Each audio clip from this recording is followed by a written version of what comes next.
तो गुजरात और हिमाचल प्रदेश में चुनाव की तारीखों का ऐलान हो गया है। इससे कई सवाल भी उठे हैं और आगाज भी हो गया चुनाव प्रचार का। सोनिया गांधी पहुंची थी गुजरात में, राजकोट में उन्होंने हुंकार भरी। कुर्बान साहब हमारे साथ लगातार जुड़े हुए हैं और राजेश यादव साहब भी हमारे साथ लगातार जुड़े हुए। कुर्बान साहब, जो हाल में फैसले लिए, क्योंकि जब भी नरेंद्र मोदी मन से बोलते थे तो वो साफ तौर पर एफडीआई, डीजल में कीमतों में बढ़ोतरी को लेकर के कहीं ना कहीं सवाल खड़ा करते थे। इसको पूरे मसले पर आज हमने सोनिया गांधी की सफाई दी है। कितना फर्क पड़ेगा गुजरात और हिमाचल प्रदेश में चुनाव को देखते हुए? देखें, देखिए, गुजरात में आज सोनिया गांधी ने एक और बात कही कि सबसे ज़्यादा वैट अगर कहीं है तो गुजरात में। और जो महंगाई की मार इस देश में पड़ रही है, वो चाहे केंद्र सरकार की नीतियां हो या राज्य सरकार की नीतियां हो, भुगत आम आदमी रहा है। और अब होने ये लगा कि साहब अगर डीजल पे की कीमत बढ़ाई है तो कांग्रेस शासित राज्यों ने उस पर वैट कम कर दिया, तो कहीं गैस के सिलेंडर बढ़ा दिए। इस तरह से ये लोग कंपनसेट करने की कोशिश कर रहे हैं। लेकिन आम आदमी की जो समस्या है वो गुजरात में भी वैसी ही है जैसी देश के दूसरे हिस्सों में है। तो वैसे में जो गरीब आदमी है, आम आदमी है, वो बहुत ज़्यादा कहीं खुश नहीं है। इसीलिए मैंने ये इस्तेमाल किया था जुमला कि गुजरात में कोई दूध की नहरें नहीं बह रही हैं। हाँ, विकास आपका औद्योगिक विकास बढ़ रहा है, आर्थिक विकास बढ़ रहा है, हो सकता है विकास दर भी बढ़ रही हो, लेकिन जो 80% लोगों की कहानी है, जो सेन गुप्ता कमेटी की रिपोर्ट कहती है, गुजरात उससे बहुत ज़्यादा अलग नहीं है।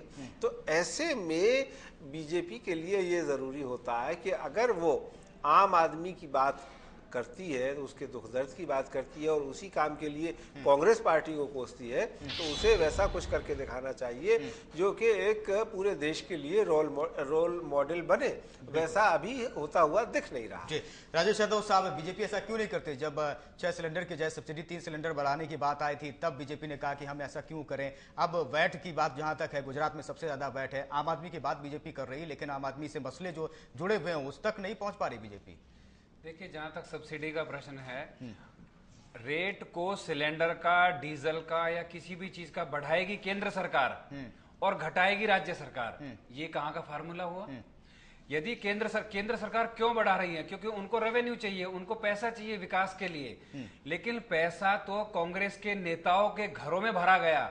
1,86,000 करोड़ का कोल घोटाला, जिसमें सांसद नवीन जिंदल और तमाम जो है वो कांग्रेस के 10 कांग्रेस के संबंधियों के नाम से वो अलॉट किए गए। 2G स्पेक्ट्रम घोटाला, लगभग इस सरकार में 3 वर्षों में 6 लाख करोड़ का घोटाला हो चुका। उस रेवेन्यू से काम करना चाहिए। और जहां तक महंगाई का प्रश्न है, तो आज कांग्रेस की अध्यक्षा जो भी कहे वो जाकर के, लेकिन सारे देश में देश की जनता महंगाई से त्राहिमाम कर रही है। सारी देश की जनता त्रस्त है, खाने की, पीने की, सोने की। कोई नहीं, तो फिर वैट क्यों ज्यादा है? क्यों नहीं गोवा सरकार की तरह काम करते हैं? नरेंद्र मोदी क्यों नहीं इस तरह से वैट कम कर देते हैं? नहीं, मैं वही बता रहा हूं, प्रत्येक चीज पर जिस प्रकार से, और डीजल का दाम बढ़ाना 5 रुपए एकदम बढ़ाना, और वो किसी भी अपने सहयोगी को विश्वास में ले ही नहीं रहे हैं। बिगर विश्वास में लिए लगातार रेट बढ़ा रहे हैं। प्रधानमंत्री फिर आते हैं, वो कहते हैं कि पैसा पेड़ों पे नहीं उगता।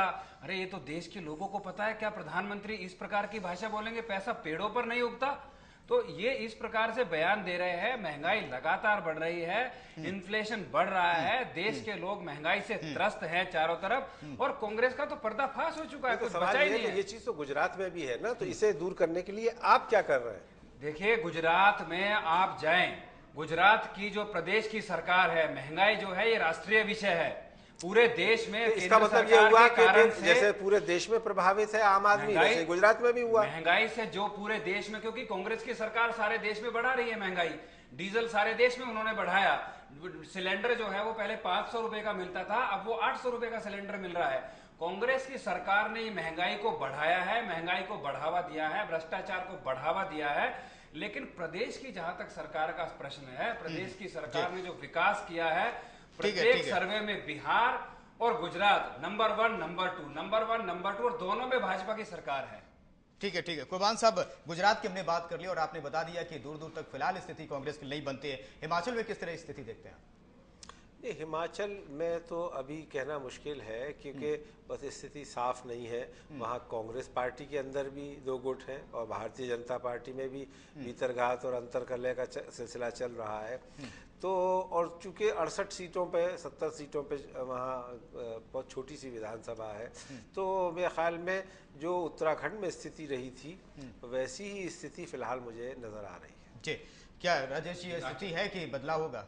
देखिए, हिमाचल का आम तौर पे, जैसे कुर्बान साहब ने कहा कि छोटा प्रदेश है, छोटी विधानसभा है, हिमाचल प्रदेश का पंजाब की नीतियों का असर सीधा हिमाचल प्रदेश पे पड़ता है वहां पर। नहीं, उत्तराखंड की नीतियों का भी पड़ता है जी नहीं, मैं पंजाब से जोड़ रहा हूँ क्योंकि वो पंजाब और हिमाचल एक ही पार्ट था, तो वहां की नीतियों को मोटे तौर पे वहां की सरकार और वहां के लोग और वहां का आवागमन सारा का सारा पंजाब और चंडीगढ़ से जुड़ा है, वहां से वो सीधा सीधा प्रभावित है।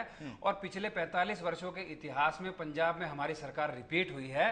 हिमाचल प्रदेश में भी जिस प्रकार से एजुकेशन हब, वहां के मुख्यमंत्री प्रेम कुमार धूमल ने एजुकेशन हब बनाया, वहां पर 17 यूनिवर्सिटीज नई खुली हैं और एजुकेशन हब, हमारे सांसद वहां पर अनुराग ठाकुर युवा मोर्चे के राष्ट्रीय अध्यक्ष भी हैं, उनके नेतृत्व में जिस प्रकार से वहां काम हुआ है विकास का, निश्चित रूप से वहां थोड़ा सा कॉन्टेस्ट कठिन रहता है, लेकिन इस बार हमारी सीटें वहां पर 42 हैं।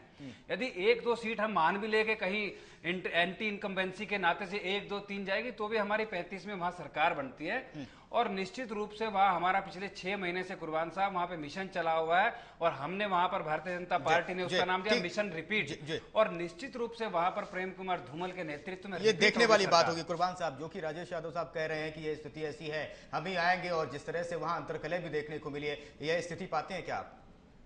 नहीं, एक तो एंटी इनकम्बेंसी है और अंतरकलह दोनों है, और ये जाहिर है कि अब मैंने कहा ना कि उत्तराखंड में भी बीजेपी यही कहती थी कि हम सरकार बनाने जा रहे हैं। 3 महीने पहले विधूड़ी साहब को उन्होंने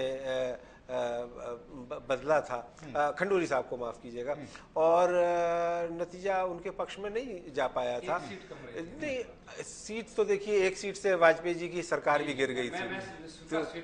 तो लोकतंत्र में तो यही होता है कि चाहे 1 सीट हो या 10 सीट हो, अगर हार है तो हार है। और लेकिन बदकिस्मती से होता ये है कि अब हम उत्तराखंड में हमने देखा कि बीजेपी हार मानने को तैयार नहीं थी, आखिरी वक्त तक उसने सरकार बनाने की कोशिश की, जब नहीं बन पाई तो बात अलग है। लेकिन ये है कि कुछ भी हो सकता है, जैसा मैंने कहा, मुकाबला बराबर का सा है और कांग्रेस पार्टी इस वक्त वहां ज्यादा बेहतर स्थिति में दिखाई दे रही है। एक बात मैं कुर्बान साहब इसमें जोड़ दूं, वहां पर उन्होंने जो कैंपेन कमेटी के अध्यक्ष और पूर्व मुख्यमंत्री वीरभद्र सिंह को वहां पर एक तरीके से मुख्यमंत्री के रूप में प्रपोज किया है, उन पर पीछे यहां पर आरोप लगा था और आरोप के बाद उनको मंत्री पद से इस्तीफा लिया गया था। जिस पर भ्रष्टाचार का आरोप लगा, इस्तीफा लिया, उसको ही वहां पर मुख्यमंत्री घोषित किया उन्होंने। घोषित अभी नहीं किया है, लेकिन एक प्रकार से नेता उनको घोषित कर दिया है। ठीक है, इसके नाते से वो वहां प्रथम दृष्टया पिछड़ चुके हैं। राजेश साहब, समय की कमी है, बहुत बहुत शुक्रिया हमारे साथ जुड़ने के लिए राजेश यादव साहब आपका भी, और हमारे साथ कुर्बान अली साहब भी जुड़े रहे चर्चा के दौरान। इसके अलावा हरकेश बहादुर साहब, कांग्रेस के नेता, आप ऑनलाइन पर जुड़े, आपका भी बहुत बहुत शुक्रिया। सवाल ये है कि बिगुल बच चुका है, 2 राज्यों में किस तरह की स्थिति, क्या कुछ उपलब्धियां हैं जो कांग्रेस के पास गिनाने के लिए, और क्या कुछ स्थिति गुजरात में बनती दिखाई देती है, जनता तय करेगी। फिलहाल इंडिया प्राइम टाइम में इतना ही। नमस्कार।